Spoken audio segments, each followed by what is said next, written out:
اعوذ باللہ من الشیطان الرجیم، بسم اللہ الرحمن الرحیم۔ شروع اللہ پاک کے ببرکت نام سے جو دلوں کے بھید خوب جانتا ہے، اور اس کے پیارے حبیب جس کے واسطے پوری کائنات کو خلق کیا گیا، صلی اللہ علیہ وآلہ وسلم۔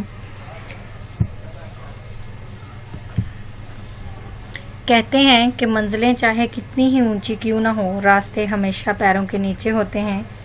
جی بالکل ایسے ہی ہے۔ جو لوگ منزل پر پہنچنا چاہتے ہیں، ان کے اندر اگر مستقل مزاجی اور مصمم ارادہ نہیں ہوگا تو نو ڈاؤٹ وہ اپنی منزل کبھی نہیں پا سکتے۔ ایسے لوگ جو سفر کے مصائب اور مسافت کی طوالت سے پریشان ہو جاتے ہیں، اکثر ایسے ہی لوگ رستوں میں بھٹک جاتے ہیں۔ اللہ تعالیٰ سے دعا ہے کہ اللہ تعالیٰ ہمیں استقامت عطا فرمائے، اور بینگ اے ٹیچر ہم نے جو قوم کی تعمیر و ملت کا بیڑا اپنے سر اٹھایا ہے، اللہ پاک ہمیں اس میں سرخرو کرے۔ تو ہم آج کے اپنے موضوع کی طرف بڑھتے ہیں۔ ہمارا آج کے موضوع کی اہمیت و افادیت کا اندازہ اس بات سے بھی لگایا جا سکتا ہے کہ یہ ہمارے پری پورشن سے لے کے ہمارے ہائی یا انٹرمیڈیٹ کلاسز تک بھی، یعنی آن ورڈ اسٹڈی کے ہر لیول پہ اس کی ایک خاص ویٹیج ہے، ایگزام میں بھی اور آن ورڈ بکس میں بھی۔ تو آج کا جو ہمارا ٹاپک ہے وہ ہے مضمون نگاری۔ ہم آج کے اس لیکچر میں مضمون کی اقسام، مضمون کا بیسکلی آغاز و ارتقاء، اس کی تعریف، اس کے مختلف پہلو، اس کو یاد کرنے کے طریقے، اس کو جو ہے اس کی یادداشت، اس مضمون کو یاد کرنے میں طلباء کی یادداشت کو بہتر بنانے کے کچھ اصول و ضوابط، مضمون لکھنے کے اصول و ضوابط پہ روشنی ڈالیں گے۔ تو سب سے پہلے ہم دیکھتے ہیں کہ مضمون نگاری کا ارتقاء۔ مضمون نگاری اردو نثر کی خاص صنف ہے۔ یہ غیر افسانوی صنف ہے۔ اردو میں مضمون نگاری کی روایت انگریزی ادب کی دین ہے۔ چنانچہ 1824 میں جب دلی کالج قائم کر کے انگریزوں نے علوم و فنون کی ترقی پر توجہ دی تو اس کالج سے وابستہ ماسٹر رام چندر جی نے سب سے پہلے مضمون نگاری کی بنیاد رکھی، جس کے نقش قدم پر چلتے ہوئے ماسٹر پیارے لال اور پھر شمس العلماء ذکاء اللہ نے مضمون نگاری کی روایت کو فروغ دیا۔ سر سید احمد خان اور ان کے ساتھیوں نے بھی اس صنف کو بہت فروغ دیا۔ جی یہ تو تھا اس کا ارتقاء۔ اب ہم اس کی تعریف کی طرف بڑھیں گے۔ تعریف میں مضمون کی تعریف اس طرح کی جاتی ہے کہ کسی موضوع پر اپنے خیالات کو مربوط اور مدلل انداز میں اس طرح پیش کرنا کہ پڑھنے والا اس کو سمجھ کر متاثر ہو سکے، مضمون کہلاتا ہے۔ بیسیکلی کیا ہے جی، ہمارے خیالات تو اظہارات جو ہمارے ذہن میں ہیں، جو کسی چیز کے بارے میں ہم سوچتے ہیں، جو ہماری فیلنگز ہیں، ان کو ایز اٹ الفاظ کے ذریعے کسی دوسرے تک پہنچا دینا بیسیکلی کیا کہلاتا ہے، مضمون کہلاتا ہے۔ مضمون نگاری کے لیے سر سید احمد خان نے بیسک 3 شرائط رکھی ہیں۔ اس کے بعد ہم مزید بھی کچھ اصول و ضوابط پہ بات کریں گے، لیکن سب سے پہلے ہم دیکھتے ہیں کہ سر سید احمد خان کی نظر میں کون سی 3 شرائط سب سے اہم ہیں۔ سب سے پہلی شرط ان کی ہے جی، مضمون کا پیرائے بیان سادہ ہو، بالکل صاف اور عام فہم زبان میں مضمون لکھنا چاہیے، مشکل الفاظ کا چناؤ نہیں کرنا چاہیے، یا پیراگراف پیچیدہ نہیں ہونے چاہیے۔ یہ مضمون کا حسن نہیں ہے بلکہ یہ مضمون کی عیب ہے۔ سیکنڈ جو ہے مضمون کی دوسری شرط سر سید احمد خان کی نظر میں یہ ہے کہ جو خیالات، جو باتیں اس میں پیش کی جائیں، ان میں دلکشی ہو۔ صرف الفاظ اور انداز بیاں کا دلکش ہونا ہی ضروری نہیں ہے، بلکہ جو خیالات، جو باتیں بھی پیش کی جا رہی ہیں، ان میں بھی دلکشی کا پایا جانا اتنا ہی ضروری ہے۔ تیسری اور آخری شرط اچھے مضمون کے لیے یہ ہے کہ مضمون نگار کے دل میں جو بات ہو وہ پڑھنے والوں تک پہنچے، یعنی جو بات جس طریقے سے آپ سوچ رہے ہیں، آپ فیل کر رہے ہیں، وہ ایز اٹ ہی جو پڑھنے والا ہے اس تک بھی پہنچے، وہ بھی اس کی بھی ویسی فیلنگز جنریٹ ہو، تو تب ہم کہیں گے کہ ہم نے مضمون نگاری کا حق ادا کر دیا۔ اس سے مراد یہ ہے کہ مضمون میں جو خیالات پیش کیے جائیں وہ اس طرح مربوط ہوں جس طرح زنجیر کی کڑیاں ایک دوسرے سے مربوط ہوتی ہیں۔ خیالات میں ربط نہ ہونا اور انتشار کا پایا جانا مضمون کا عیب ہے۔ ہر پیراگراف اپنے پہلے پیراگراف سے فکری سطح پر جڑا ہونا چاہیے۔ ہم تمام فیمیلز چینز پہنتے ہیں، ہم دیکھتے ہیں کہ ان چینز کی کڑیاں ایک سٹائل، ایک شکل اور ایک طرح کی خوبصورتی سے جڑی ہوتی ہیں، تو ہم وہ اٹریکشن کا باعث بنتی ہیں۔ ہر دیکھنے والا کہتا ہے واہ کتنی پیاری چین ہے، لیکن اگر وہی چین جو ہے 4-5 مختلف ٹائپ کے جو کڑیاں ہیں ان سے جڑی ہو، کوئی بڑی ہو کوئی چھوٹی ہو، تو وہ اتنی خوبصورت نہیں دکھے گی، نہ ہی دیکھنے والے کو اٹریکٹ کرے گی. سیم لائک اسی طریقے سے سر سید احمد خان کی تیسری شرط ہے کہ مضمون نگاری میں جو آپ کے خیالات ہیں وہ ایک دوسرے سے جڑے ہونے چاہیے. جی آگے ہم مضامین کی کچھ اقسام پہ غور و فکر کریں گے. سب سے پہلی جو ہے وہ ہے سوا عمری، علمی مضامین، ادبی مضامین، تاریخی مضامین، معاشرتی مضامین، معاشی مضامین، سیاسی مضامین، سائنسی مضامین، تنقیدی مضامین اور تحقیقی مضامین. ہماری کتابوں کے اندر جو مضامین پائے جاتے ہیں ان کو مختلف کیٹیگری سے وہ بیلونگ کر رہے ہوتے ہیں. ہم جب بچوں کو پڑھا رہے ہوتے ہیں تو ہم کبھی بھی انہیں اس طرح اس کیٹیگری سے بلانگ کر کے مضمون پڑھنا نہیں سکھاتے. تو لہٰذا ہمیں اس چیز کو اہمیت دینی چاہیے اور بچوں کو بتانا چاہیے کہ کون سا مضمون مضامین کی کس کیٹیگری سے بلانگ کرتا ہے. اور ہر کیٹیگری کو لکھنے کے لیے اس کے بیسک تمہیدی اور اختتامیہ جو وے ہے وہ سیم ہوتے ہیں. تقریباً ملتی جلتی باتیں وہاں پہ آ رہی ہوتی ہیں. تو اگر ہم بچوں کے مضامین کو ان کی کیٹیگری سے بلانگ کر دیں گے تو انہیں اپنے ان دو پورشنز کو اسٹرانگ کرنے میں کافی آسانی ہوگی. جی نیکسٹ ون ہم دیکھیں گے. پہلے ہم نے سر سید احمد خان کی نظر میں مضامین کا نقطہ نظر دیکھا کہ اس کو لکھنے کے لیے ہمیں کن اصول و ضوابط کا خیال رکھنا ہے. اب ہم مزید کچھ چیدہ پوائنٹس پہ بات کریں گے جن کا ایک استاد کو جاننا بہت ضروری ہے اور اس کے بچے کو بھی ان تمام باتوں کا علم ہونا ضروری ہے. جب تک ہم یہ چیزیں کلیئر نہیں کریں گے تب تک ایک اچھا اور جامع مضمون نہیں لکھ پائیں گے. سب سے پہلی بات، مضمون کا موضوع لائن کے درمیان میں لکھا جانا چاہیے. عنوان سے متعلق معلومات کی ترتیب ہونی چاہیے، بے ترتیب نہیں ہونا چاہیے ہمارا علم. مناسب پیروں میں تقسیم کاری ہونی چاہیے. فطری انداز بیان یعنی ایسا گھریلو انداز جسے پڑھ کر یہ احساس ہو کہ لکھنے والا بغیر کسی تنظیم یا پلاننگ کے بعد بالکل فطری انداز میں کر رہا ہے. یعنی ہماری جو ایک نیچرل بیوٹی ہے وہ اس کے اندر باقی رہنی چاہیے. اختصار یعنی مضمون غیر ضروری طوالت سے پاک ہو، اہم باتوں پر مشتمل ہونا چاہیے اور مختصر ہونا چاہیے. عدم تکمیل یا جزویت یعنی زندگی کے کسی ایک پہلو یا کسی پہلو کی جھلک اس کے اندر ضرور ہونی چاہیے. شگفتگی یعنی طرز تحریر میں اسکالت یا منشیانہ انداز نہ پایا جائے بلکہ پڑھنے والے کو احساس ہو کہ میں نے یہ جانا گویا یہ بھی میرے دل میں ہے. مضمون کا سبکی خاکہ تیار ہونا چاہیے پہلے سے. مضمون کی ابتدا دلچسپ ہونی چاہیے، بور نہیں ہونا چاہیے، یا یہ نہیں کہ بالکل عام سادہ سے جملے لکھے ہوں جو قاری کو اپنی طرف متوجہ نہ کر سکیں. اس کے بعد مضمون کے الفاظ سادہ اور جملے آسان ہونے چاہیے. مضمون معیاری ہونا چاہیے، کسی بات کو بار بار دہرانا نہیں چاہیے. کوئی بات یا واقعہ غلط تحریر نہیں کرنا چاہیے.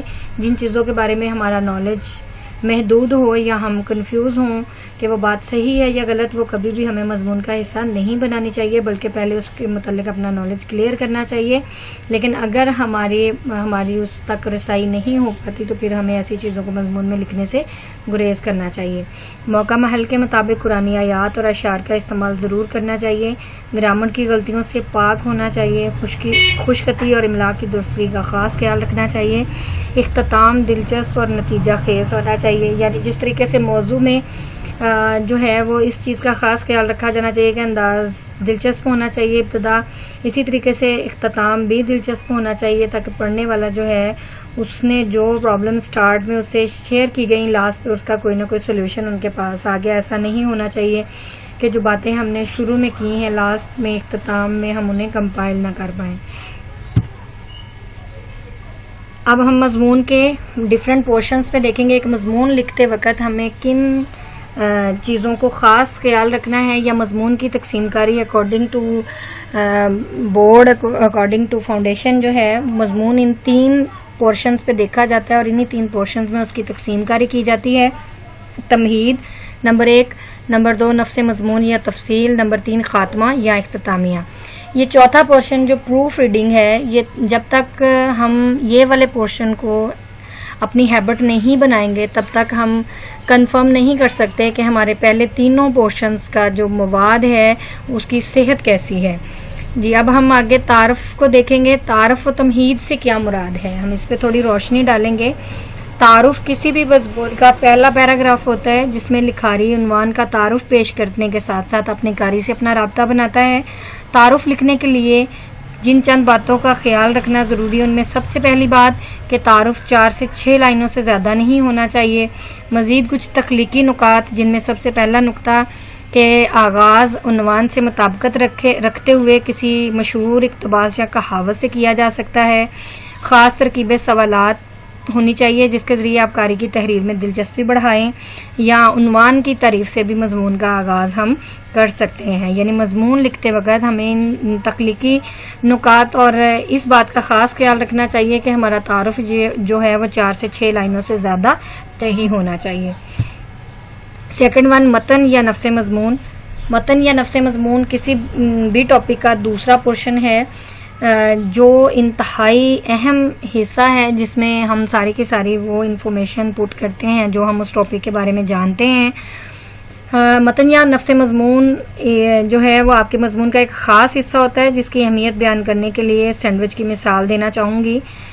متن کی اہمیت سینڈوچ کے درمیان موجود گوشت کی سی ہے. اگر آپ دیکھیں کہ سینڈوچ کے درمیان گوشت لگا ہے اور وہ فرائی ہے اور اس کو آپ سینڈوچ کے درمیان لگا کے کھا رہے ہیں، اس کا ٹیسٹ یا پھر خالی سینڈوچ دو کو جوڑ کے آپ کھا رہے ہیں، ان کا ٹیسٹ ایک برابر تو نہیں ہو سکتا نا. تو یا سینڈوچ میں ہلکی پھلکی ویجیٹیبلز آپ نے ایڈ کر دیں. تو بیسکلی جو مضمون کا متن ہے وہ اتنا شاندار ہونا چاہیے، اتنا اسپائسی ہونا چاہیے کہ وہ اپنے جو قاری ہے اس کو اپنی طرف متوجہ کر کے رکھے، اس کے اوپر وہ سحر بنا کے رکھے. تعارفی اور اختتامی پیراگراف کے درمیان یہ بھی ایک خاص حصہ ہے جو جتنا جامع، واضح اور بیانیہ انداز میں پیش کیا جائے گا مضمون اتنا ہی جاندار اور بہترین ثابت ہوگا. مضمون میں متن کسی ایک پیراگراف تک محدود نہیں ہوتا، جس طرح کہ میں نے پہلے بولا کہ جو تمہید ہے وہ 4 سے 6 لائنوں سے زیادہ نہیں ہونی چاہیے، لیکن یہاں یہ قید نہیں ہے کہ جی یہ 2 پیروں کا ہونا چاہیے، 3 پیروں کا ہونا چاہیے. آپ جتنا اس ٹاپک کے بارے میں آپ کے پاس نالج ہے، جو آپ اچھی سے اچھی بات اس کے بارے میں جانتے ہیں، ایکسپیرینس آپ کا ہے، وہ آپ کو شیئر کرنا چاہیے. پیراگراف 2 بھی ہو سکتے ہیں، 4 بھی، 6 بھی، 10 بھی ہو سکتے ہیں، لیکن یہ بات کا آپ نے دھیان رکھنا ہے، اس بات کا آپ نے خاص خیال رکھنا ہے کہ یہ نہیں کہ ایک ہی بات آپ بار بار پیراگراف میں دہراتے جائیں، یا کہ بالکل ایک غیر ضروری مواد سے اس مضمون کی جو لینتھ ہے اس کو بڑھاتے جائیں. ہم نے غیر ضروری مواد سے بھی اور بہت زیادہ لینتھ سے بھی بچنا ہے. تو ایک مناسب مضمون میں 4 سے 5 پیراگراف جو ہیں وہ ایک بالکل ہائی فائی مضمون میں 4 سے 5 پیراگراف جو متن کے حوالہ سے ایڈ کر دیے جائیں تو وہ ایک بیلنسڈ مضمون بن سکتا ہے. بلکہ اس کی وسعت آپ کے جو ہیں وہ پاس موجودہ معلومات اور اعداد و شمار پر ہے. نفس مضمون میں مناسب، شائستہ اور معقول انداز میں وجوہات پیش کی جانی چاہیے. ساتھ ہی اس بات کا بھی خاص خیال رکھا جائے کہ یہ تمام تر معلومات مضمون کے عین مطابق ہوں. اگر کوئی دلیل آپ کے مضمون کا حصہ بن رہی ہے تو اس دلیل کا مصدقہ ہونا یا باقاعدہ تحقیق پر مبنی ہونا بھی بے حد ضروری ہے. کوئی ایسی بات نہیں کرنی جس کے بارے میں آپ کو شبہ ہے یا آپ نے اس کے بارے میں ریسرچ نہیں کی ہوئی. عام طور پر متن لکھنے کے دوران اکثر لکھاری معلومات کی وضاحت صحیح طریقے سے نہیں کر پاتے، جس کی وجہ سے قاری الجھن کا شکار ہو جاتا ہے.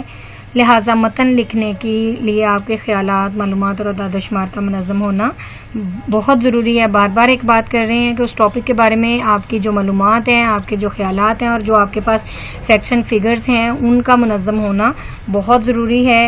ان کی ترتیب کا خیال رکھنا بہت ضروری ہے، کون سی بات پہلے کرنی ہے، کون سی بات بعد میں کرنی ہے اور کون سی بات اینڈ پہ لے کے جانی ہے. جب تک یہ تینوں چیزوں کا جو ہے وہ بیلنس نہیں ہوگا، ان کی ترتیب نہیں ہوگی، تب تک آپ کا نفس مضمون جو ہے وہ اسٹرانگ نہیں بن سکتا. تھرڈ ون کیا ہے جی؟ اختتامیہ یا انجام. اختتامیہ مضمون کا آخری پیراگراف ہے جو مضمون کا خلاصہ بیان کرتا ہے. اب دیکھتے ہیں بکس میں بڑے بڑے لیسن 5-5، 6-6، 10-10 صفحوں پہ لکھے ہوتے ہیں، لیکن جب ان کا خلاصہ لکھنے کو بولا جاتا ہے تو وہ ایک صفحے کا، زیادہ سے زیادہ ایک صفحے کا ہوتا ہے. یعنی اس میں آپ نے چیدہ پوائنٹس کو دوبارہ ڈسکس کرنا ہوتا ہے. تو بیسکلی مضمون کا اختتامیہ بھی آپ کے مضمون کا خلاصہ ہی ہوتا ہے. بعض اوقات آپ کا اختتامیہ جو ہے وہ پیراگراف، تعارفی پیراگراف کے لیے ایک آئینہ ثابت ہوتا ہے، جس میں ان تمام سوالوں کے جوابات شامل ہوتے ہیں جن کا ابتدا میں ذکر کیا گیا ہوتا ہے۔ اختتامیہ کی تعریف کچھ یوں بھی کی جا سکتی ہے کہ یہ مضمون کا وہ حصہ ہے جہاں آپ مصدقہ دلائل یا ٹھوس وجوہات کے ساتھ اپنا موقف پیش کرتے ہوئے مضمون کا اختتام کرتے ہیں۔ تمام نتائج کو تحریر کرتے وقت ایک خاص ربط کا ہونا بھی ضروری ہے تاکہ آپ کے پیش کیے گئے موقف کی وضاحت ہو سکے، یعنی جو بھی نالج آپ کا اس ٹاپک کے متعلق ہے اس کے مصدقہ دلائل اور ٹھوس وجوہات آپ نے اس پورشن میں شیئر کرنی ہوتی ہیں۔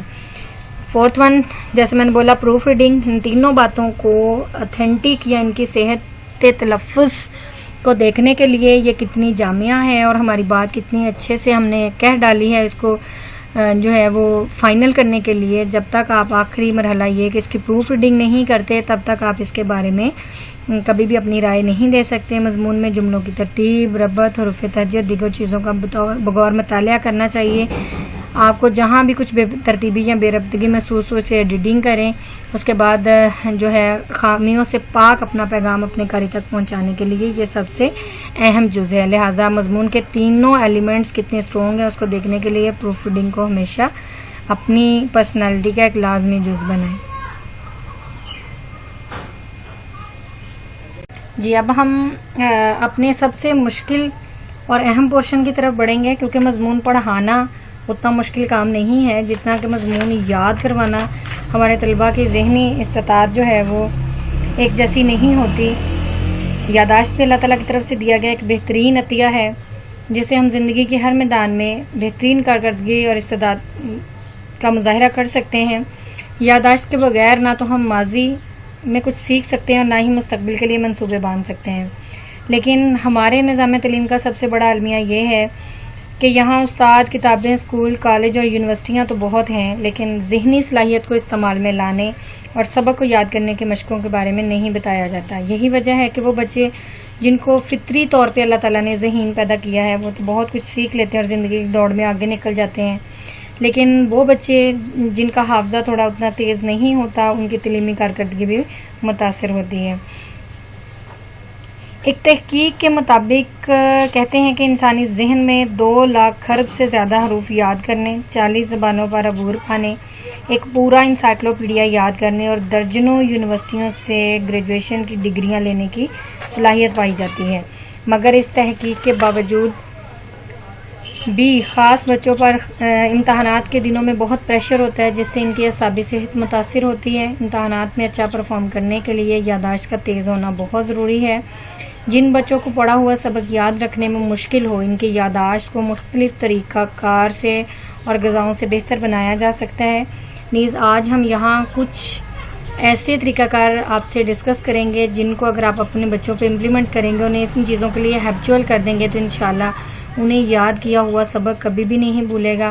اور مضمون تو موسٹ امپورٹنٹ ایلیمنٹ ہے جو بچوں کو بہت کم یاد رہتا ہے، اور کچھ بچے کلاسز میں ایسے بھی ہوتے ہیں جن کے لیے ہم خود بھی پھر یہ سوچتے ہیں کہ چلیں یہ تو اس کے بس کی بات نہیں ہے، اب اس کو یہ نہیں کروانا، اب ہم چھوٹی چھوٹی چیزیں انہیں یاد کرواتے ہیں۔ لمبے لمبے مضمون یا اس طرح کا مواد یاد رکھنا اس بچے کی ذہنی استطاعت کے مطابق نہیں ہے، تو بینگ اے ٹیچر ہمیں خود بھی ان چیزوں کی پریکٹس اپنے بچوں کو کروانی اور انہیں بھی ہیبچول کرنا ہے کہ وہ اپنے ساتھ اس طرح کی پریکٹسز کو جوڑیں تاکہ ان کے جو ہے وہ ان ڈیفیشنسیز کو اوور کم کیا جائے۔ سب سے پہلے یادداشت کو بہتر بنانے کے لیے کہ طلباء اپنا یاد کیا پڑھا ہوا مواد یاد رکھ سکیں، اس میں پہلی چیز کہ طلباء کو بتائیں کہ وہ کوئی نیو سبق یا معلومات یاد کرتے وقت اس کے حقائق کو خود سے جوڑ لیں، یعنی جب وہ باتیں اور حقائق وہ انہیں جلدی یاد ہو جاتے ہیں جس میں ان کی اپنی ذات شامل ہو جاتی ہے، وہ کبھی بھی نہیں بھولیں گے۔ لہٰذا جب بھی وہ کوئی کہانی کوئی مضمون یاد کر رہے ہیں تو انہیں ہیبچول کریں کہ وہ اس میں ان کے کرداروں میں خود کو ڈھال لیں، یعنی جو کہانی کے کردار ہیں یا مضمون کے اہم پورشنز ہیں اس میں وہ اپنی ذات کو فٹ کریں۔ جب وہ فٹ کریں گے تو انشاءاللہ وہ چیزیں انہیں دیر پا یاد رہیں گی۔ اور اس کے بعد جو سیکنڈ ون ہے، کسی بھی موضوع کو یاد کرنے کے لیے ذہن میں اس کی تصویر بنا لیں، کیونکہ آنکھ کی یادداشت کان کی یادداشت سے 20 گنا زیادہ ہوتی ہے۔ کیا بولا جی میں نے؟ آنکھ کی یادداشت جو ہے وہ کان کی یادداشت سے 20 گنا زیادہ ہوتی ہے، لہٰذا جو بھی چیز بچے یاد کریں اس کو اپنی نظروں سے ضرور گزاریں۔ اور اس کا اپنے ذہن میں ایک عکس بنا لیں. جب وہ اپنے ذہن میں اس کا عکس بنا لیں گے تو وہ چیزیں انہیں دیر تک یاد رہیں گی. تو لہٰذا جو ہے وہ سبق کو یاد کرنے کے ساتھ ساتھ سننے کے ساتھ ساتھ جو چیز وہ سن رہے ہیں اس کو اپنی آنکھوں سے دیکھیں بھی. جب وہ دیکھیں گے تو ان کی یادداشت اور بہتر ہو جائے گی. یاد کیے گئے سبق کو 24 گھنٹوں میں بار بار دہرایا جائے. ریسرچ سے یہ بات ثابت ہوئی ہے کہ 24 گھنٹے کے بعد ہمارا ذہن جو ہے وہ بات اور حقائق کو تیزی سے بھولنے لگتا ہے. اگر ہم جو چیز ہم نے یاد کی ہے وہ 24 گھنٹے کے اندر 80 سے 100% تک مواد ہمارے ذہن میں رہتا ہے، اس لیے لازم ہے کہ 24 گھنٹے کے اندر آپ سبق کو دہرا لیں. آپ صرف چند منٹوں کی دہرائی جو ہے وہ کیا ہوگی، وہ دیر تک آپ کے اس سبق کو یاد رکھنے میں آپ کی مدد کر سکتی ہے. لیکن چونکہ طلباء ہیں وہ تو ہمیشہ آسانی ڈھونڈنے کے، یہ ہم اساتذہ کا کام ہے کہ ہم جو سبق انہیں یاد کروانا چاہ رہے ہیں کچھ ایسی ایکٹیویٹیز اس کے ساتھ انوالو کر دیں کہ 24 گھنٹوں میں 2 سے 3 بار بچے اس چیز کو دیکھنے اور پڑھنے پہ مجبور ہو جائیں. جب ہم کچھ ایسے ٹیکٹکس اس کے ساتھ ایڈ کر دیں گے تو ہمارا بچہ جب اس چیز کو 24 گھنٹوں میں 1-2 بار دہرا لے گا تو پھر اسے دیر پا وہ چیز یاد رہے گی. سبق پڑھنے اور یاد کرنے کے درمیان کوئی دلچسپ سرگرمی ضرور کریں، کیونکہ جو چیز آپ یاد کر رہے ہوتے ہیں اسے فوراً پڑھ کے فوراً یاد کر کے فوراً سنا دیا تو اس کے دیر پا اثرات نہیں رہتے. آپ کا ذہن جو ہے وہ جلدی سے ایسی چیزوں کو بھولنے لگ جاتا ہے. اگر آپ نے یاد کی ہوئی چیز کو یاد کرنے کے بعد تھوڑی دیر اپنے آپ کو ریلیکس کیا اور کسی ادھر ادھر کے کاموں میں مشغول ہو گئے، یا فرض کریں آپ پڑھا رہے ہیں کلاس میں وہ مضمون اور آپ نے مضمون پڑھاتے پڑھاتے یکدم درمیان میں کوئی جوک سنا دیا یا بچوں سے اسی مضمون کے متعلق کوئی دیگر انفارمیشن جو آپ نے وہاں ایڈ نہیں کروائی وہ ان سے شیئر کرنے کے بعد 2 سے 4 منٹ کی ریلیکسیشن کے بعد آپ واپس بچے کو اپنے ٹاپک پہ لے کے آ رہے ہیں، اگر تو فوراً سے بچے آپ کو ریئیکٹ کرتے ہیں پھر بھی تو اس کا مطلب کہ جو چیزیں آپ نے انہیں سکھائی ہیں وہ انہیں بہت اچھے سے یاد ہو گئی ہیں. لیکن اگر بچے آپ کو فوراً سے ریئیکٹ نہیں کر رہے تو اس کا مطلب یہ ہے کہ بچوں کی لرننگ سٹرونگ نہیں ہوئی، کیونکہ کلاس میں کچھ رٹو طوطے ہوتے ہیں جو فوراً سے بات سن کے اس کو ریئیکٹ کرتے ہیں لیکن تھوڑی دیر کے بعد جب وہ چیزوں کو دہراتے نہیں ہیں تو وہ پھر بھول جاتے ہیں. مضمون کے اہم نکات کی تفصیل بنا لیں. کیا کریں جی، اہم نکات کی جو ہے تفصیل بنا لیں اور اس کو جو ہے وہ فرداً اس کے اہم پوائنٹس کو اپنے پاس نوٹ ڈاؤن کر لیں. نوٹ ڈاؤن کرنے کے بعد اس کو ایک سیکوینس میں رکھیں.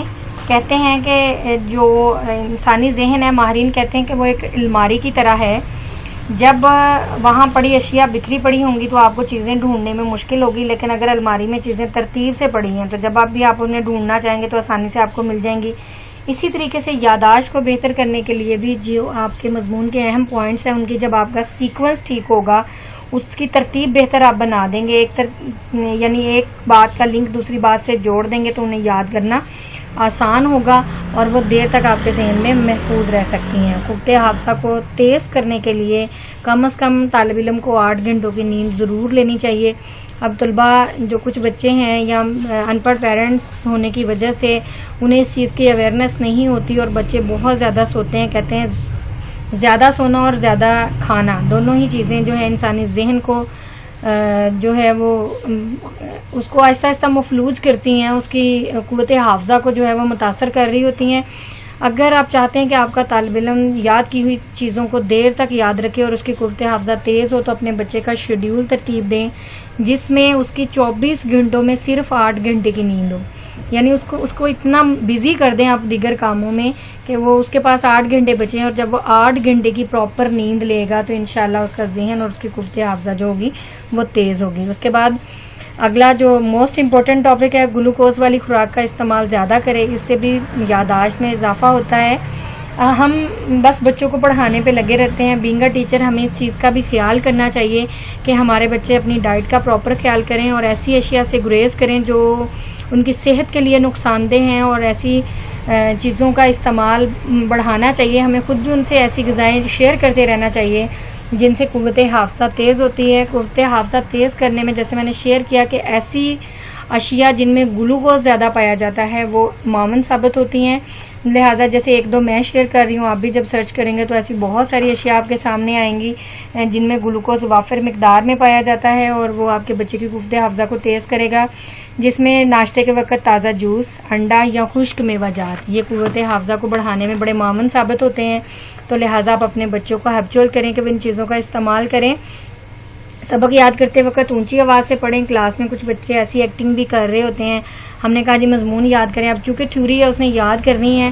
ہم ٹیچرز آرام سے بیٹھتے ہیں اور آدھے گھنٹے کے بعد جب اٹھ کے دیکھتے ہیں تو بچے کو پہلی لائن بھی یاد نہیں ہوتی، جبکہ ہم دیکھتے ہیں کہ وہ مسلسل اس کا منہ ہلتا ہمیں نظر آ رہا ہے. اب چونکہ وہ سلو پڑھ رہا ہے، اب وہ پڑھ رہا ہے نہیں پڑھ رہا، جسٹ ہونٹ ہلانے کی ایکٹنگ کر رہا ہے یا منہ نیچے کیا کتاب پہ دھیان ہے اور ساتھ سے دوستوں سے باتیں کر رہا ہے. تو ان چیزوں کو آپ تبھی ختم کر سکتے ہیں جب وہ اونچی آواز میں پڑھے گا، اس کی آواز آپ کے کانوں تک پڑے گی تو آپ کو اندازہ ہوگا کہ آپ کا بچہ جو سبق یاد کر رہا ہے وہ ٹھیک کر رہا ہے یا غلط کر رہا ہے. کچھ املا کے جو مشکل ورڈز ہوں گے یا اس کی پروننسیشن جن الفاظ کی ٹھیک سے نہیں کر پا رہا، تو جب وہ اونچی آواز میں پڑھ رہا ہوگا تو آپ کو ان کو اصلاح کرنے میں بھی مدد ملے گی. تو لہٰذا اپنے بچے کو ہیبچول کریں کہ وہ اونچی آواز سے سبق پڑھ کے یاد کریں. اتنی اونچی بھی نہیں کہ تیسری کلاس ڈسٹرب ہو، اتنی آواز سے پڑھے کہ آپ تک اس کی آواز آسانی سے پہنچے. اس کے بعد دوپہر کے کھانے کے بعد تھوڑی دیر کے لیے آرام ضرور کریں. ہمارے آقا حضرت محمد صلی اللہ علیہ وسلم کی سنت ہے.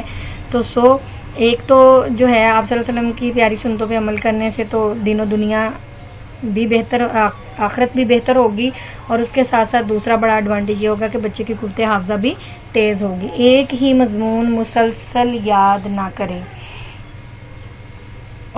اسے یاد کرنے کے لیے، کیونکہ کسی ایک مضمون کو یاد کرنے کے لیے ہمارا ذہن ایک ہی طرح کی انفارمیشن جب اکٹھی کرتا رہتا ہے تو بوریت محسوس کرنے لگتا ہے. اس لیے کبھی بھی ایک خاص مضمون کی تیاری میں ورائٹی، ایک ہی مضمون کو لگاتار نہ پڑھیں، اس میں ورائٹی لے کے آئیں. کیونکہ جب ہم کوئی چیز یاد کرتے ہیں تو ہمارے ذہن کے خاص مسئلے استعمال ہو رہتے ہیں، اور انہیں آرام دینے کے لیے کچھ دیر کسی دوسرے مضمون کو بھی ضرور پڑھنا چاہیے اور پھر دوبارہ اصل مضمون کی طرف واپس آنا چاہیے. یعنی اگر فرض کریں ہم مضمون یاد کر رہے ہیں تو ہماری کنسنٹریشن اور ہمارے دماغ کے مسلز جو ہیں وہ ورک کر رہے ہیں، لیکن جب درمیان میں ہم تھوڑی سی اٹینشن ہٹا کے کسی فن کی طرف یا یوں سمجھ لیں ایک کپ چائے ہی پی لیتے ہیں تو اس سے ہمارا ذہن فریش ہو جاتا ہے، ہمارے مسلز کو تھوڑا ریسٹ مل جاتا ہے، اور دوبارہ جب ہم یاد کرتے ہیں تو مسلز جو ہیں وہ تیزی سے اپنا ورک پرفارم کر رہے ہوتے ہیں. آئینے کے سامنے کھڑے ہو کے خود کو یقین دلائیں کہ ہاں میں کر سکتا ہوں.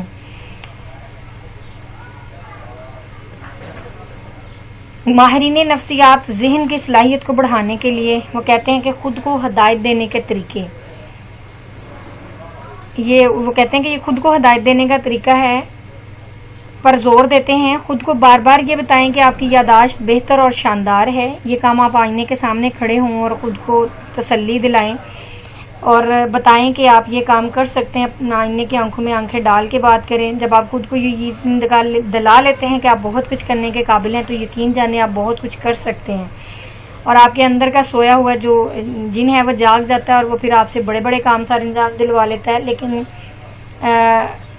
اس کی ایک ریسرچ جو ہے وہ ماہرین نے کی یادداشت کو بہتر بنانے کے لیے. انہوں نے کچھ طالب علموں کو فرضی گولیاں کھلائیں، یعنی سادہ جسے کہہ لیں کینڈی. بس انہوں نے کھلانے سے پہلے بچوں کو بتایا کہ اس کو کھانے کے بعد آپ کی قوت حافظہ میں جو ہے وہ 100 گنا اضافہ ہو جائے گا.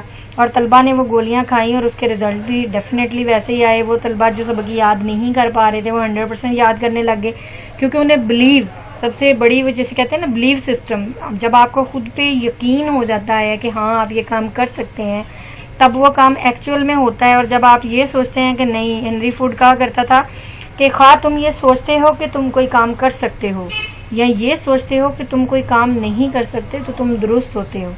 یعنی جب آپ نے سوچا کہ میں نہیں کر سکتا تو مطلب آپ کے اندر کے وہ جو جینز ہیں ان کو یہ کمانڈ مل جائے گی کہ نہیں، آپ میں یہ کام کرنے کی اہلیت نہیں، اور آہستہ آہستہ آپ جو ہے نا وہ کام اس کے لیے کوشش کرنا بھی چھوڑ دیں گے. اور ایک وقت آئے گا کہ واقعی میں آپ کے اندر سے اس کام کو کرنے کی اہلیت ختم ہو جائے گی. لیکن اگر آپ خود کو موٹیویٹ کر رہے ہیں کہ نہیں میں یہ کر سکتا ہوں، ہو سکتا ہے کہ فرسٹ 2 4 6 10 اٹیمپٹس میں آپ کو شکست کا سامنا کرنا پڑے، لیکن انشاءاللہ آپ دیکھیں گے کہ ایک وقت آپ کے سامنے آئے گا کہ آپ وہ کام کر سکیں گے. لیکن وہی بات کہ اپنے اندر کے بلیو سسٹم کو اسٹرانگ کریں اور اپنے طلبہ کے بلیو سسٹم کو اسٹرانگ کریں. جب آپ اس کو کرنے میں کامیاب ہو جائیں گے تو پھر آپ کو جو ہے وہ آپ ان کی یادداشت کو بہتر بنانے میں بھی کامیاب ہو جائیں گے. اور دوسرا جو بڑا کام، اہم کام جو ہے وہ ہے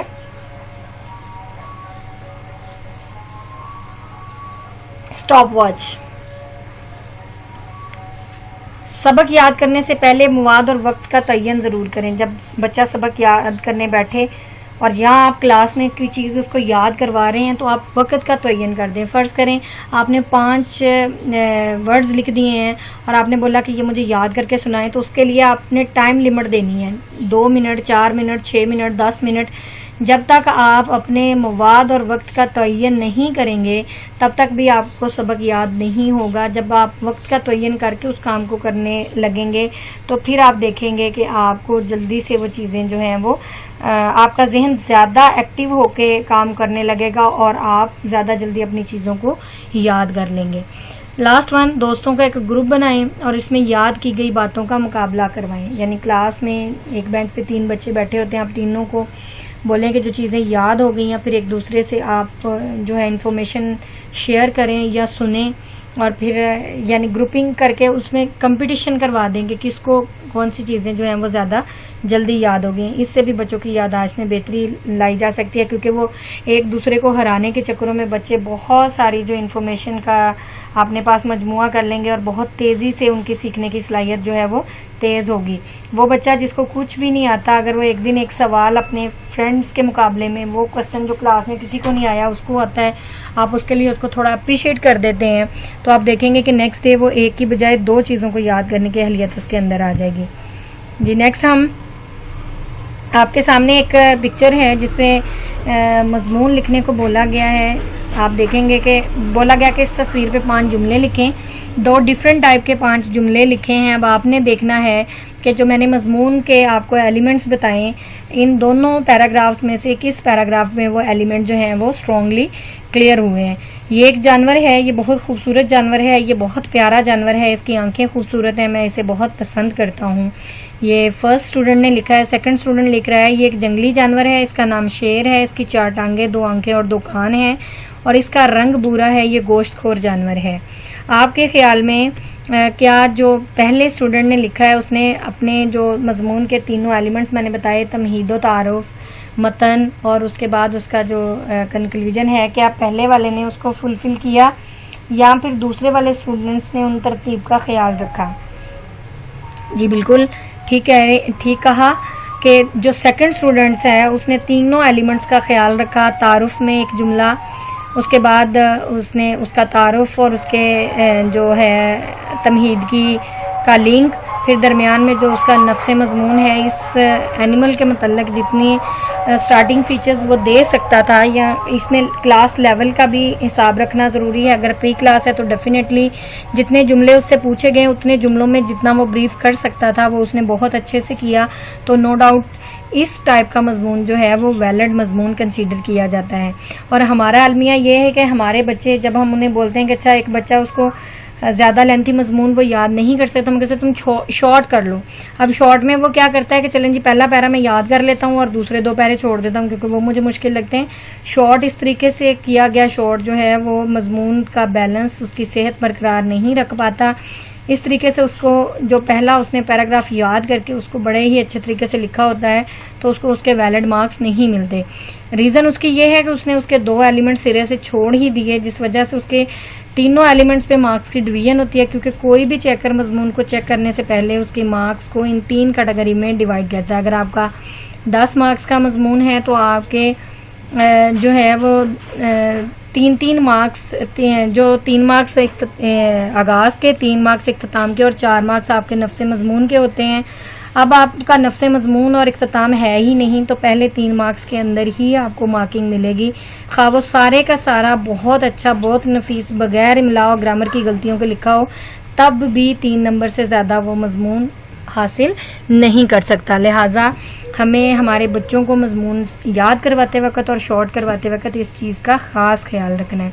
اب ہم کچھ میتھڈس کلیئر کریں گے جس سے آپ مضمون کو کلاس میں یاد کروانے کے لیے مزید انٹرسٹنگ بھی بنا سکتے ہیں, اور وہ کلاس کے اندر زیادہ آپ کی انوالومنٹ بھی آئے گی, اور انشاءاللہ اس سے بچوں کی لرننگ بھی زیادہ اسٹرانگ ہوگی. یہ پرسنل ایکسپیرینس ہے ہمارا, اس سے الحمدللہ بچے بہت تیزی سے سیکھتے ہیں اور بہت تیزی سے چیزوں پہ گریپ کرتے ہیں. فرسٹ ون, الفاظ کی مدد سے جملے. آپ جو ٹاپک بچے کو لکھوانا چاہ رہے ہیں یا پکچر سٹوری اگر آپ کو آ گئی ہے، آپ بچے کو اس پکچر کے متعلق کچھ فیچرز اس ترتیب میں لکھ دیں کہ پہلے ورڈ کا دوسرے ورڈ سے سیکوینس بنے. کلاس کے لیول کو ضرور، یہاں میں آپ کو جو اہم بات بتاؤں گی وہ کلاس کے لیول کو ضرور دھیان میں رکھیں. جتنی بات آپ سے جو کلاس کا لیول ہے، جو اس کی ڈیمانڈ ہے، فرض کریں اگر آپ کی 2-3 کلاس ہے تو وہاں 4 سے 5 جملے ڈیمانڈ ہے، تو آپ 4 سے 5 ورڈ اس سیکوینس میں لکھ دیں.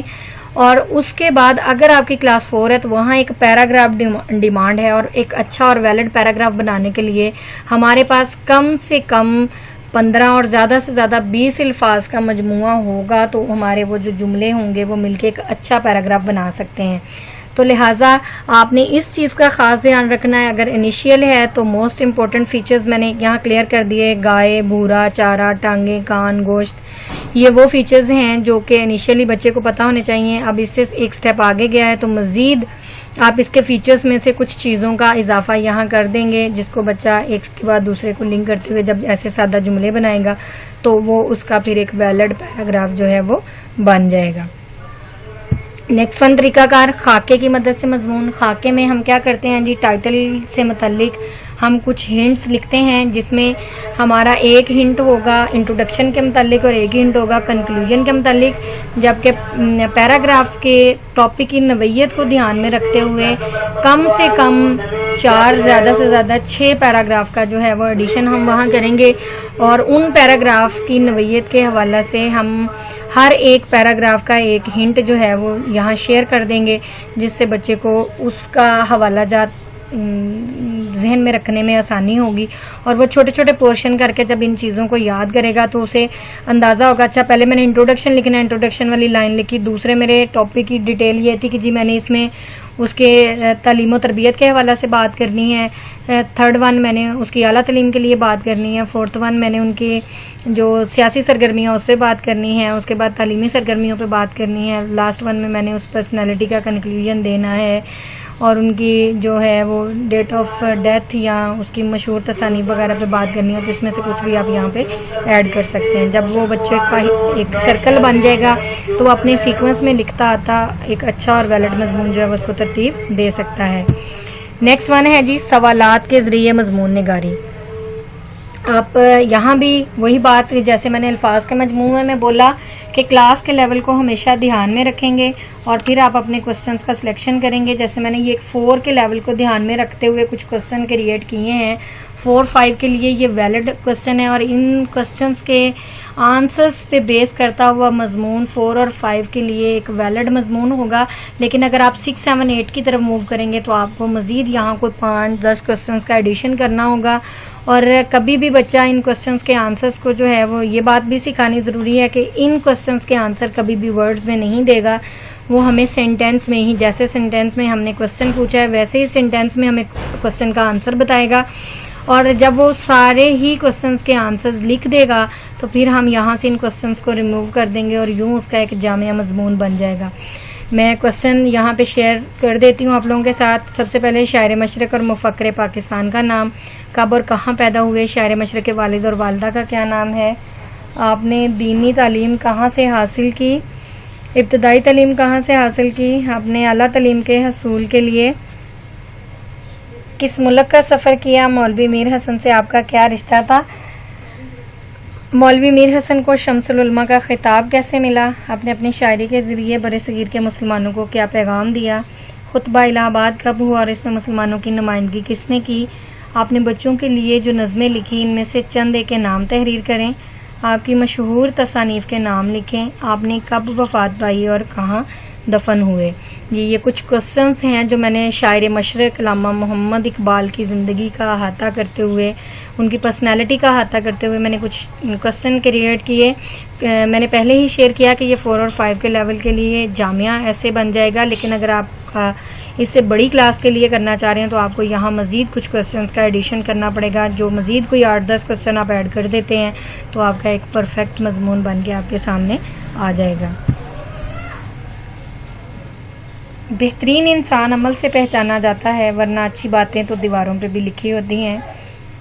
ہم کتنے اچھے استاد ہیں، ہم اپنے بچے کو مضمون سکھانا چاہتے ہیں، یہ ہم سب کی وش ہوتی ہے، لیکن کون عملاً جو کوئی ان تمام جو ہے پوائنٹس پہ عملاً جو ہے وہ کام کرے گا اپنی کلاس میں اپنے بچوں کو مضمون کو بہتر بنانے کے لیے ان چیزوں کو امپلیمنٹ کرے گا تو بیسکلی میں وہی ایک اچھا اور کامیاب استاد ہوگا. دعا گو ہوں کہ اللہ تعالیٰ آپ کو اور مجھے عمل کی توفیق دے اور اپنے بچوں کی اصلاح کرنے میں ہماری رہنمائی کرے. شکریہ.